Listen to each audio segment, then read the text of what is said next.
2.5 litre പാല്. ഇപ്പൊ 2 മാസമേ ആയുള്ളൂ പ്രസവിച്ചിട്ട്. 2 ലിറ്റർ എന്ന് പറയുമ്പോൾ ഒറ്റ നേരമാണോ അത്? ഒരു നേരം, രാവിലെ മാത്രമേ ഞാൻ കിടക്കാറുള്ളൂ, പിന്നെ വൈകിട്ട് കുട്ടി എടുക്കാൻ കൊടുക്കും. ഓ ശരി. കോശായി ഒരു ബീറ്റിലാടുകൾ മാത്രമായിട്ട് ഇപ്പം വളർത്തുന്ന എത്ര ആളെ ഇപ്പോഴേ? ഇപ്പൊ 1 വർഷം കഴിഞ്ഞു. വീട്ടിലെ തന്നെയായിട്ട് വീട്ടിൽ മാത്രം അല്ലേ?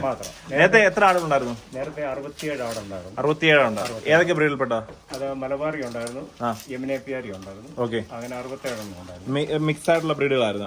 ഓക്കെ, ഇപ്പൊ വീട്ടിൽ മാത്രമായിട്ട് ചെയ്യാനുള്ള കാര്യം എന്ത്? വീട്ടിൽ മാത്രമായിട്ട് ഞാൻ പ്രായമായി വരികയല്ലേ, ഓക്കെ, അപ്പം ഒന്നത് മറ്റൊന്ന് ഹൈബ്രിഡ് മാത്രം മതി എന്നുള്ളൊരു കണക്കൂട്ടലൂടെ വീട്ടിലെ മാത്രമായി. ഹൈബ്രിഡിൽ തന്നെ ബീറ്റിലാണ് ഏറ്റവും നല്ലതായിട്ട് തോന്നുന്നത്. ഓക്കെ, അതിന്റെ കാര്യം ബീറ്റിൽ പല ബ്രീഡുണ്ട്. ജമുനാപ്രിയാണ്, ബീറ്റിലുണ്ട്, സിരോഹി ഉണ്ട്, കടവളി ഉണ്ട്. അതിൽ ബീറ്റിൽ മാത്രം ഇപ്പൊ ചെയ്യാനുള്ള കാര്യം എന്താ? ഒരു ആരോഗ്യം വളർച്ച ഒരു 3-3.5 മാസമൊക്കെ ആകുമ്പോഴത്തേക്ക് ഒരുമാതിരി നല്ല വളർച്ചയായി കഴിയും. ഓ ശരി. മറ്റൊന്ന് ഇപ്പം ഈ ബീറ്റലിന്റെ ഇവിടെ ആയിട്ട് തന്നെ